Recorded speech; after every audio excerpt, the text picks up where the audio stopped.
A fim de alcançarmos outras pessoas, Deus pretende que nos movamos além da nossa zona de conforto. O desejo de permanecer entre os da nossa classe, etnia ou nível social pode nos levar ao egoísmo e até à prática do mal. Esse perigo é uma das lições tiradas da história da Torre de Babel. O tema do nosso guia de estudos da Palavra de Deus hoje é Indo além da zona de conforto. Quais eram as intenções das pessoas que desejaram construir uma torre no Antigo Testamento? Que objetivo estas pessoas tinham em mente e por que Deus o impediu? Você faz parte de um grupo étnico que se sente mais confortável entre si? De que maneira você pode se envolver com outras pessoas de outros grupos para cumprir a missão?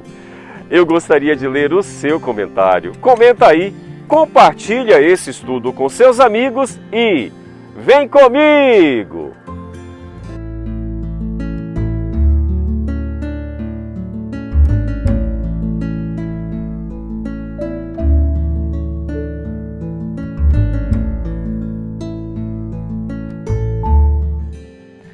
Vamos ler o que está escrito na Palavra de Deus.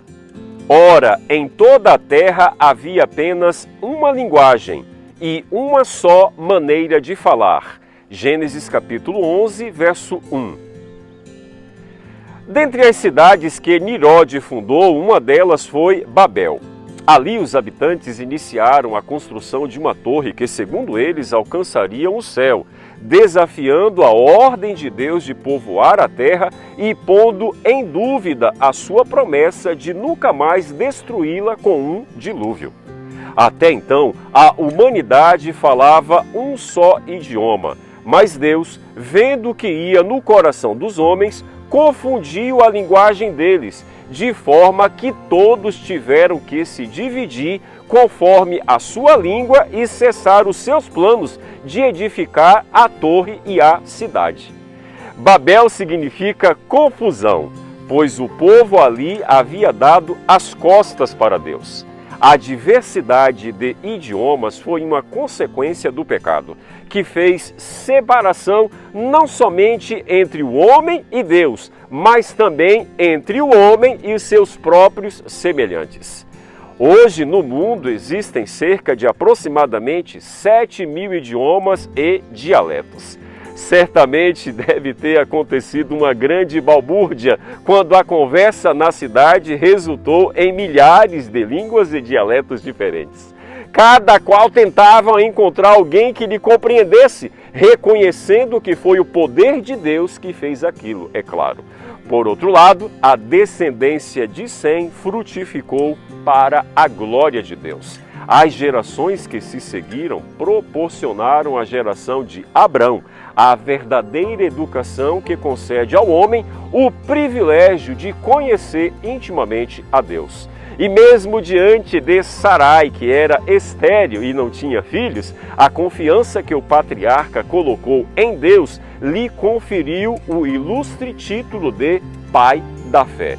Os habitantes de Babel tiveram que procurar reconhecer a voz daqueles que falassem o seu próprio idioma. Em meio a uma multidão que todos falavam ao mesmo tempo, Abrão reconheceria a voz daquele que criou os idiomas, numa audiência particular que ele mesmo teve com o Eterno.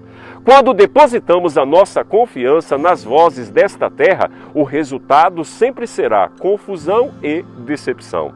Colocar ideias humanas acima da vontade de Deus gera frustrações e acaba por fechar o coração ao apelo do Espírito Santo. O Senhor deseja falar conosco e revelar a sua boa, agradável e perfeita vontade. Romanos capítulo 12, verso 2. Meu amigo e minha amiga, saiba que ouvir a voz de Deus não foi um privilégio apenas para Abraão e os profetas, mas continua sendo um privilégio para todo aquele que o conhece verdadeiramente. Pois está escrito, eu sou o bom pastor, conheço as minhas ovelhas e elas me conhecem a mim. João capítulo 10, verso 14. Que eu e você possamos confiar plenamente no Senhor e seguir na sua direção, edificando a nossa vida sobre a rocha que é Jesus e, acredite, jamais seremos confundidos, mesmo que sejamos desafiados a sair da nossa zona de conforto.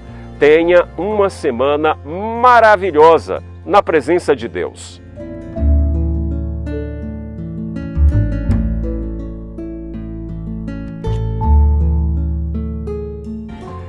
Vamos orar. Deus bendito, a nossa gratidão a Ti, Senhor, porque muitas vezes o Senhor nos tira da nossa zona de conforto. Mas nós sabemos que os Teus sonhos para nós são maiores do que os nossos próprios sonhos. Realiza o Teu querer, a Tua vontade, os Teus sonhos e os Teus propósitos para a nossa vida nesta semana que está iniciando. É o que nós Te suplicamos no poderoso nome de Jesus. Amém. Fica com Deus, fique na paz. Maranata!